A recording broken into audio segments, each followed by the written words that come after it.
The dog wasn't broken. He was waiting. Nobody in that compound understood the difference, and that was the problem. It was a Tuesday morning when Lena Holt drove through the security gate at Naval Amphibious Base Coronado, her 10-year-old pickup truck looking profoundly out of place between two black government SUVs. She had a canvas bag on the passenger seat, a thermos of black coffee wedged between her thighs, and a manila folder on her lap with a single photograph clipped to the inside cover. The photo showed a black Belgian Malinois mid-leap, mouth open, ears flat, every muscle in his body coiled like a spring that had been released. Underneath it, someone had written in red marker, "Ghost, pays out recommended." She studied that photo for a long moment after the gate guard handed back her credentials.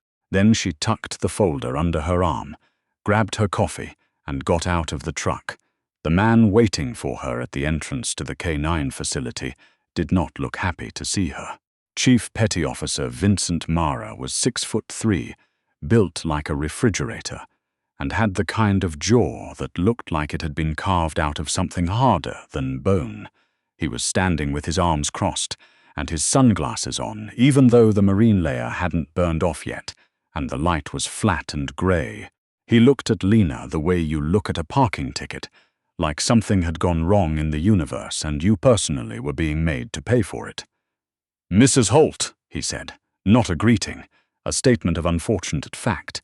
"Chief Mara." She extended her hand. He shook it the way men shake hands with people they've already decided they don't need to take seriously.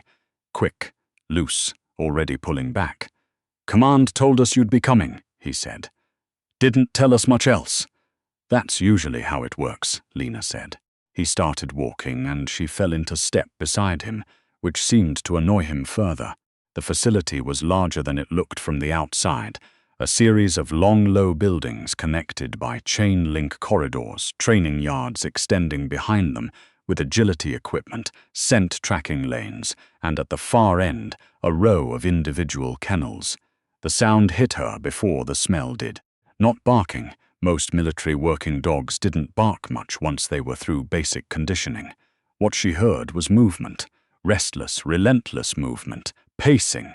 "How long has Ghost been isolated?" she asked. Mara glanced at her sideways. 3 weeks. Going on 4, and before that, he put 2 handlers on medical leave. The second one needed 12 stitches on his forearm. He paused at a junction in the corridor, letting that land. "We're not dealing with a dog that's having a rough patch, Miss Holt. We're dealing with a liability. You're dealing with a dog who lost his handler 8 months ago and hasn't been given a reason to trust anyone since," Lena said. Her voice was even. She wasn't being combative. She was simply saying what was true. Mara stopped walking. He turned to look at her fully for the first time. Not the quick, dismissive glance from before, but actually looked at her. She was 28, maybe 30. Light brown hair pulled back in a short ponytail, work boots, cargo pants, a plain dark fleece. No insignia, no rank, no affiliation patch. She was carrying a canvas bag and a thermos, like she was headed to a farmer's market, and she was standing in the middle of one of the most elite K9 training facilities in the country telling him what his problem was. Sergeant First Class Daniel Rowe was killed in action in Afghanistan, Mara said carefully. Ghost's handler. 8 months ago. We know that. We are well aware of that. Then you're aware that no one in this facility has any prior relationship with Ghost that predates Rowe's death, Lena said. Every person he's encountered here since has been a stranger. Every training session since then has been with someone he has no reason to trust. She tilted her head slightly. You keep trying to push a grieving animal through a protocol designed for dogs who are psychologically intact, and then you're surprised when he pushes back. Mara stared at her for a long moment. Then he started walking again. "Command sent you to evaluate him," he said. "Command sent me to make a recommendation," she said. "There's a difference." "Right." He pushed through a set of double doors into the main training yard. "Well, let's see what you've got." There were 4 of them waiting in the yard. Lena clocked them immediately. 2 operators she didn't recognize. both in their 30s, both with the particular physical economy of men who spent a lot of time in very small spaces under a lot of pressure. A third man, older, standing slightly apart with a clipboard, who she'd later learn was Senior Chief Ray Malone, the facility's training director. And a fourth, younger, maybe 25, stocky, with a smirk already in place like he'd started enjoying himself before anything had even happened yet. His name tape read Decker. Decker was the kind of man who needed an audience. "This is the dog whisperer," he said. "Not to Lena, not exactly to anyone, just out into the air, like a radio broadcast. This is Dr. Lena Holt," Mara said, and there was just enough edge in his voice that Decker straightened slightly. "She's here from the Canine Behavior Program at JSOC. She's going to assess Ghost." "Assess him," Decker repeated. He looked at Lena with a grin that hadn't reached his eyes. "Right. Good luck with that." Lena set her canvas bag on a folding table near the fence line. She unzipped it slowly. Inside, no treats, no clicker, no lead. A worn leather pouch she set aside, a small notebook, a pair of cut-resistant gloves she looked at for a moment and then put back. Malone watched her with more careful attention than the others. "You've worked with Malinois before?" he asked. "I've worked with Ghost before," she said. The yard went quiet. It wasn't loud to begin with, but there's a particular quality to silence when it arrives suddenly in a group of people who were expecting to be mildly entertained. Malone's clipboard hand stopped moving. Decker's grin flickered. One of the other two operators, the older one with a scar along his jaw, shifted his weight and looked at Mara. Mara was looking at Lena. "Run that by me again," he said. "Ghost came out of the Appalachian Canine Development Program," she said.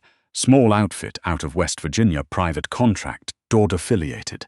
We don't advertise, and we don't put our names on the dogs we produce." She looked at Mara steadily.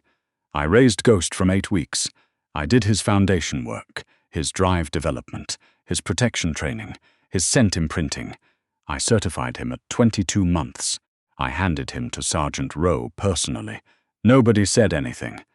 The file you have on him," she continued, "lists his breeder as a government kennel in Virginia and his foundation trainer as a contractor with a name that's essentially a shell. That's intentional. It's how we protect the pipeline." She paused, but it also means that when his handler died and he started falling apart, nobody thought to call us. Nobody thought to call me. Malone set his clipboard down. Mara took his sunglasses off, which somehow made him look less certain rather than more. "You're saying you were his original trainer. His what? His primary bond before Rowe." "I was his first person," Lena said simply. "Before Rowe, I was the only person. That's how we build them." Decker made a sound that was halfway between a laugh and a scoff. "So you're saying you can just walk in there and he's going to—" "I'm not saying anything about what's going to happen," Lena said. "I'm saying I'd like to see him." Ghost's kennel was at the end of the row. The other dogs, 3 Malinois, 1 Dutch Shepherd, were visible through their chain-link runs, alert, watching the small group move past with the calm professional attention of animals who had been trained to assess everything and react to nothing without command. They were coiled potential, waiting. They were what Ghost used to be. Ghost's run was different. The kennel door had an additional latch on the outside, a heavy slide bolt that didn't belong on standard housing. The chain link had been reinforced on the lower section. Through the fence, Lena could see pacing tracks worn into the concrete. A thin, oval groove where 4 paws had traveled the same circuit so many thousands of times that they'd left a physical mark. Ghost was at the far end when they arrived. He turned at the sound of their footsteps, and for a moment he was completely still. A black shadow against the back wall, ears forward, eyes catching the grey morning light. He was thinner than she remembered. Not starved, not neglected in any visible way, but leaner in the face, something gone from behind the eyes that used to be there. Lena stopped at the fence. She didn't reach through. She didn't make any gestures. She just stood there. Ghost looked at her. The pacing had stopped. It wasn't recognition, not yet, Not from 30 feet away with 3 weeks of isolation and 8 months of grief between them. But something in his stillness changed quality. The rigid watchfulness of a dog who has learned that humans approaching his space mean another failed attempt at connection that softened just slightly, like a frequency had shifted. "He's been like that since we got here," Decker said from behind her. "Looks calm until you open the door. That's when the fun starts." "Don't open the door," Lena said. I'm not talking to you," she said. She wasn't rude. She just wasn't interested in him right now. All of her attention was on the black dog at the end of the run. She crouched down, not all the way to the ground, just low enough to take herself out of the upright, dominant posture that had been the signature of every human interaction Ghost had experienced for months. She rested her forearms on her knees. She waited. Malone said very quietly to Mara, "How long do we?" Mara shook his head once. Ghost moved, not charging, not the explosive forward drive that had put 2 handlers on medical leave. He moved the way water moves when you tilt the container, a slow, inevitable shift of weight, 1 foot and then another, a drift forward that looked almost involuntary. He covered half the distance and stopped, looked at her, covered the rest of it. He pressed his nose through the chain-link fence. Lena held perfectly still. She let him find her scent, let it run through whatever catalogue his brain was searching, the thousands of scent memories that he'd been building since before he could see straight, that no amount of grief or isolation could fully erase. A dog's memory is not stored in language or image. It's stored in smell and muscle and the particular frequency of a voice. She said one word, his real name. Not Ghost, which was his call sign. His working name, the name the military had given him when he joined their world. His real name, the name she had called him as a puppy in the mountains of West Virginia, when he was 8 weeks old and the world was enormous and bewildering, and she was the only solid thing in it. Ghost went completely still. Then he made a sound that none of the men behind Lena had ever heard him make. It wasn't a bark. It wasn't a growl. It was something low and searching and broken open, like a question being asked by something that had stopped believing questions could be answered. Lena put her hand flat against the chain link. Ghost pressed the side of his face against it. Behind her, no one spoke.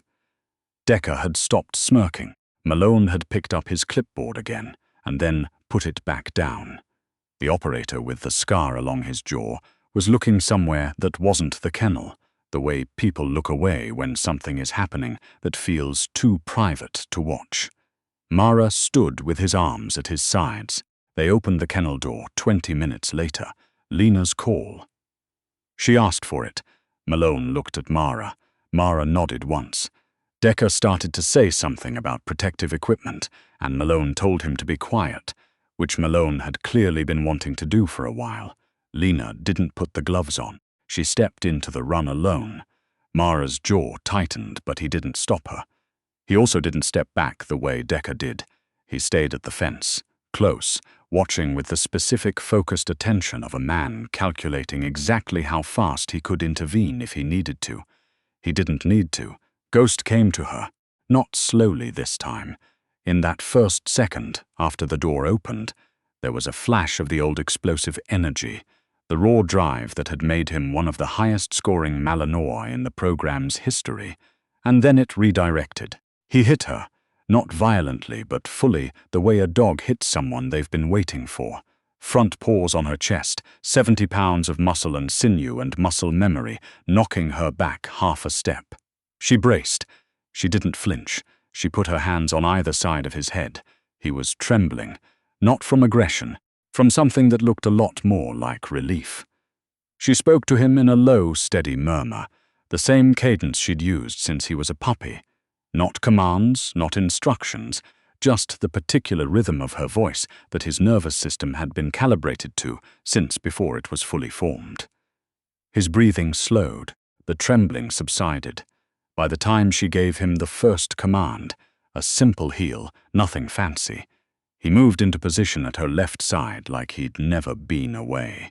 She walked him out of the kennel, through the yard, past the 4 men standing at the fence line, not one of whom said a word. She stopped in the center of the training yard, the same yard where he had launched himself at 2 handlers and sent them both to the medical bay.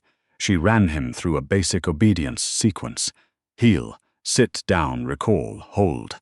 Clean, precise, immediate. Then she picked up the bite sleeve that was hanging on the fence post and ran him through a protection scenario. Full drive, full commitment, full stop on command. He stopped on command. Every time. Decker had both hands in his pockets and was looking at the ground. Malone walked to the center of the yard. He stood beside Lena, watching Ghost sit calmly at her heel, and for a long moment he just looked at the dog. Then he said, "He wasn't rejecting us." "No," Lena said. "He wasn't. He was looking for something specific. He was looking for someone who knew who he was," she said. "Not what he could do, who he was." She paused. "Those are different things. Dogs like Ghost, the ones we build from the ground up, the ones we put everything into, they don't transfer their loyalty the way a family pet does. You can't just reassign them and expect them to reboot. They carry their people with them, and when their person is gone..." She looked at Ghost, who was watching her with the steady, undivided attention of an animal that has found what it was searching for. "They don't stop being loyal. They just don't have anywhere to put it anymore." Malone was quiet for a moment. Then he said, "Roe used to say Ghost would follow him into the ocean if he told him to." "He would have," Lena said. "So what happens now?" This was Mara, who had come to stand a few feet away. He'd put his sunglasses back on, but his voice had changed from what it had been at the gate that morning. The dismissiveness was gone. In its place was something more complicated. Not quite respect, not yet, but the beginning of a man recalibrating. "Now I spend some time with him," Lena said. "He needs to transition to a new handler, and that transition needs to be managed properly. It can't be rushed and it can't be forced. The new handler is going to have to come to him, earn it, the way Roe earned it. It'll take time." She looked at Mara. "But he's not broken. He was never broken. He was grieving. There's a difference, and you need your people to understand that difference before you put anyone else in a kennel with him." Mara held her gaze for a moment. Then he nodded. A single, deliberate nod, the kind that means something coming from a man like him. "Yes, ma'am," he said. They gave her an office in the main building for the rest of the week. It had a window that looked out onto the training yards, a government-issued desk that wobbled on one leg, and a coffee maker that was approximately as old as she was. She didn't complain about any of it. She was there before anyone else in the mornings and the last one to leave in the evenings, and the light was always on in her window when the night staff made their rounds. Ghost was different by day 3. Not a different dog, the same drive, the same coiled intensity that had once made him the top-ranked Malinois in a program that didn't advertise its top rankings, but settled, purposeful. The pacing had stopped. The worn oval in the concrete of his kennel didn't get any deeper. On the 4th day, Decker knocked on her office door. He stood in the doorway with his arms loose at his sides, and his face doing the complicated work of a man who wants to apologize without quite being able to use that word. He said, "That thing you did, with the name, his real name." He paused. "How did that work?" "It's the first anchor," Lena said. She put down her pen. "A dog's name is the first thing we attach positive experience to. Food, warmth, safety, play, connection, all of it gets indexed to that sound. It becomes the foundation everything else is built on. When everything else gets taken away..." She looked at him. "The foundation is still there." Decker was quiet for a moment. "He was grieving," he said. "Trying it out." "Yes, I thought he was. I thought there was something wrong with him. Something that couldn't be fixed." "Most people did," she said, without accusation. He nodded slowly, looked at the floor, looked back up. "I was one of the loudest ones pushing for him to be put down," he said. "Just so you know. I want you to know I know that." Lena looked at him for a moment. Then she said, "He's going to need a new handler who's willing to start from zero. Someone patient. Someone who doesn't need to be the dominant force in every interaction. She paused. Someone who can earn it. Decker held her gaze. Are you recommending someone?